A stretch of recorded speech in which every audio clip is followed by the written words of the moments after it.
Hello everyone and welcome to this new episode of Tech Pizza. I'm here in Rome now, came to visit my mom for her birthday. I had so much pizza, you have no idea. So much pasta as well. And I'm not used anymore to all these carbs, so you have no idea how bloated I am. I'm happy with this new setting that we have here. You don't see my belly because I'm just so bloated. Anyway, in this week's episode, we're gonna talk about the new products that Apple launched yesterday, as well as AI winning its first art competition with a lot of controversies, obviously. These are going to be the two main news of the week, and then we're going to switch to the Pizza Bytes, this new format that I have, where I try to explain you some other important news, but in 30 seconds or less. And the Pizza Bytes of this week are going to be juicy, so watch until the end. Let's get started.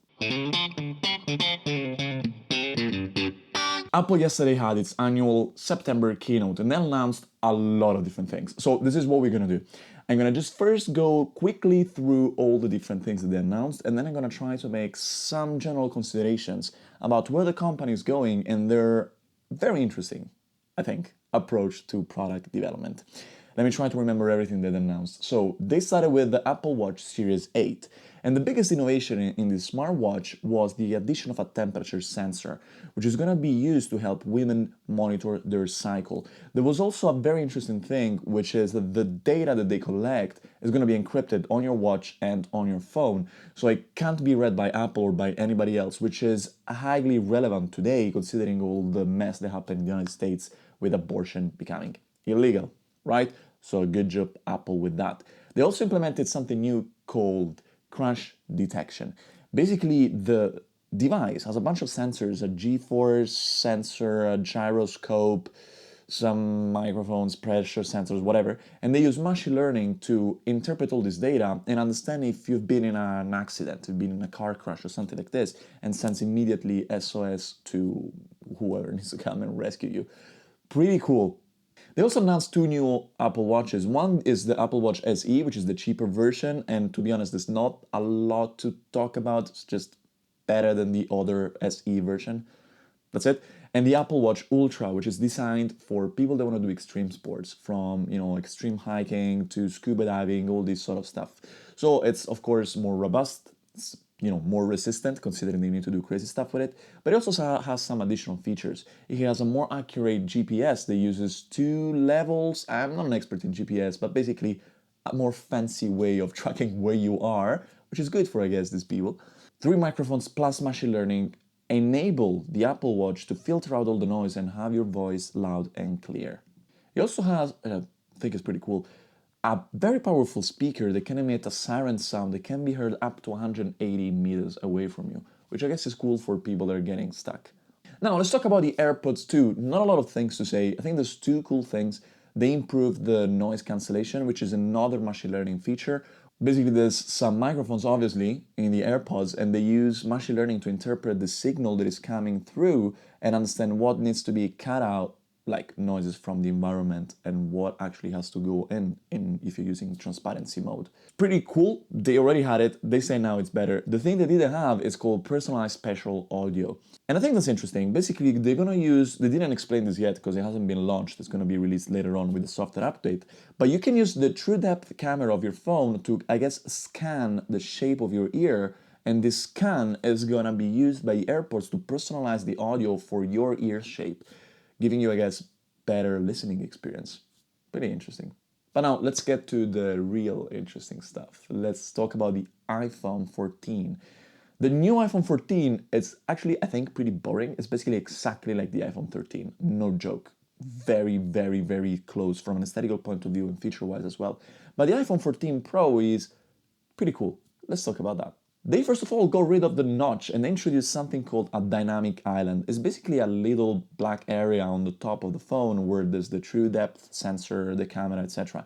The interesting thing that Apple did is instead of just leaving a little black area on your phone, they used that as an element of the user interface. So when you get notifications, it expands and it presents relevant data on the left and right on the phone.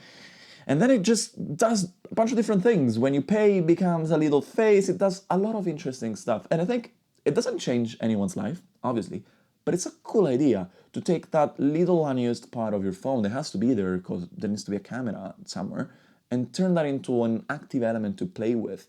I really would like to know how much fun the design team at Apple had designing all these different interactions. So pretty nice. It also has crash detection. So it uses the sensors in the iPhone to detect using machine learning if you are in a car crash, which we saw already on the Apple Watch, and it's present also on the iPhone, so you don't need to have an Apple Watch to use this feature, which can be life-saving for some. It uses satellite to sense emergency SOS. There's a lot of attention apparently to very dangerous situations, I guess.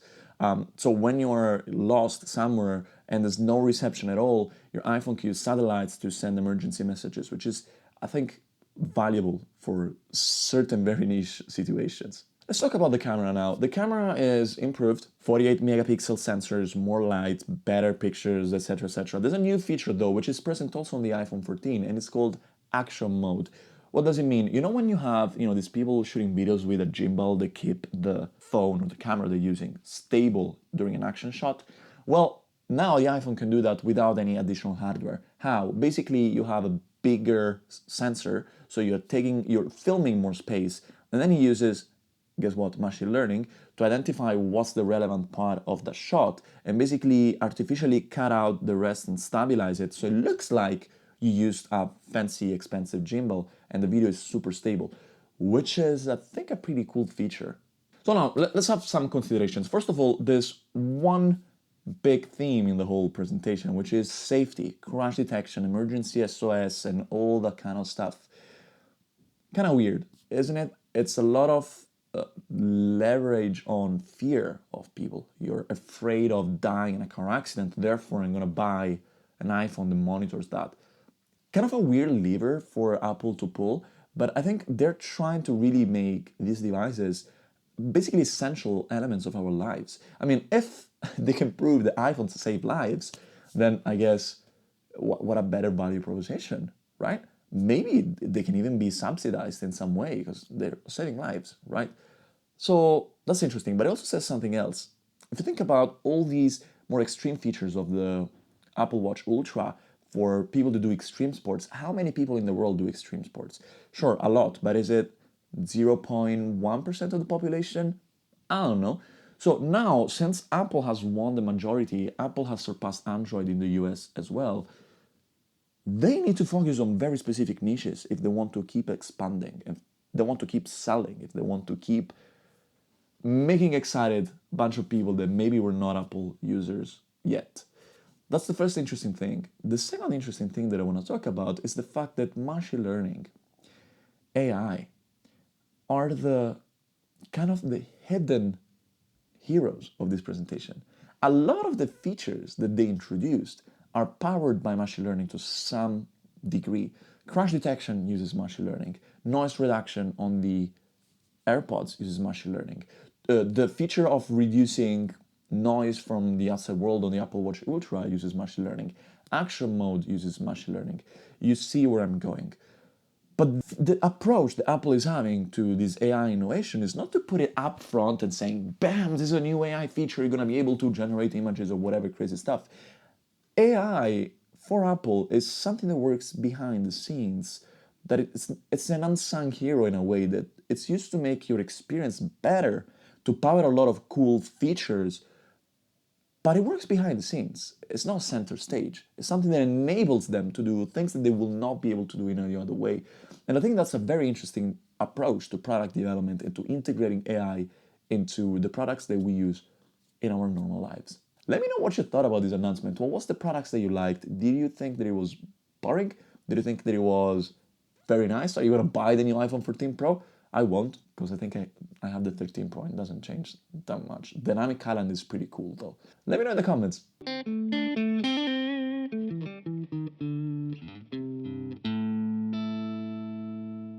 Jason Allen is an artist who just won Colorado's art fair competition with this piece of art that is called Theatre d'Opera Spatial, or something like this. I guess that's how you pronounce it. Anyway, the problem with this piece of art was that after he won, he said that this was generated using artificial intelligence. He used Midjourney, which is a now pretty famous AI tool, where basically you write anything that you want, and bam, you get a piece of art, like this example of an astronaut eating pizza on the moon. It's pretty cool, right? Anyway, the problem was that he said that later, and a lot of artists were pissed, obviously. I mean, I get it. It's an art competition. It feels like cheating. Somebody went so far as saying that we're watching the death of artistry unfold before our eyes. Jason Allen has a different idea, though. He says that he actually had to put a lot of his own input in this. He had to try hundreds of different prompts, refining them to try to get exactly what he wanted.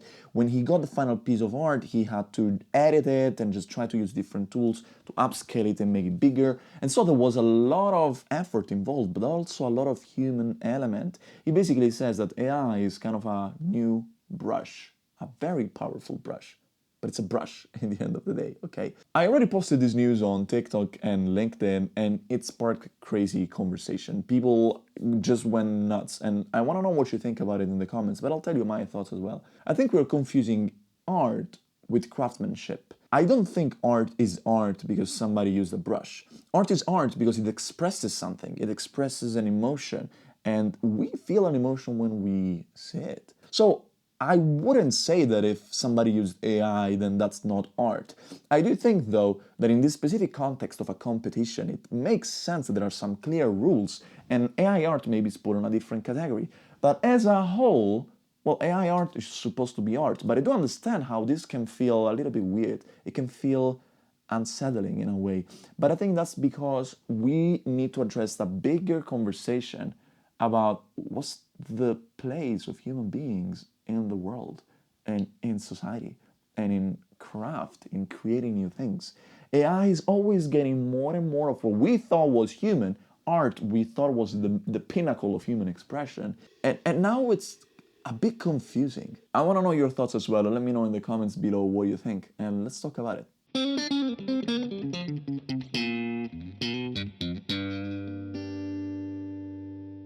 Time for the pizza bites of this episode. These are 4 news that I found for you, and then I'm going to explain you in less than 30 seconds each. Number 1, Google updated its search algorithm. Do you know when you search on Google and you find these snippets on top that basically give you the answer of your question? Well, they updated the algorithm that they use to create these snippets so that it prioritizes high quality information. And it does it using a special kind of algorithm that uses consensus. It basically finds different sources and it gives you an answer just when it finds consensus between different sources, which is pretty cool. We all want to have better quality information on Google. Pizza bite number 2. Ticketmaster has partnered up with a blockchain company called Dapper Labs to offer NFTs for people to buy tickets for concerts. This could be collectibles that people can get before, during, or even after the concert. And it basically just gives you some bragging rights that you have some special thing about your artist. Now, I see the point. It can be really interesting, but trading on NFTs is down 99%. 99 since all-time high. So maybe the hype is going down and maybe, I don't know, it's not gonna work if people don't care about it anymore. Let's see. Pizza bite number 3. Binance, the largest crypto exchange in the world, banned one of the stable coins that was on the platform, that is USDC, which is the stable coin that is issued by Coinbase, their biggest competitor. The wild thing is that they decided to take away the stable coin and swap instantly all the USDC owned by people for their own stable coin, which is called BUSD, the Binance coin, basically. It would be as if your bank suddenly changes all your euros for dollars just because they decided, or if Apple decides to change all your apps for Apple-owned apps. If this was a normal industry, the antitrust would have taken Binance, put them in jail, and melted the key on a volcano. It's kind of crazy, right? Pizza bites number 4. US officials told the chip manufacturer Nvidia that they have to stop selling their top AI chips to China because they're afraid that China can use these chips to manufacture new kinds of AI weapons that they're going to use in war. Obviously, the stock price of Nvidia plummeted, but I think this creates a bigger conversation about the AI war. There's a war that we are not witnessing. It's kind of like a Cold War where countries try to get the best AI technology, the best AI talents, the best AI chips, because they know that this has a lot of value, not just for the industry, but potentially in warfare as well. And now the countries are a little bit, not very friendly with each other. I see what the US government is doing, even though it feels a little bit off.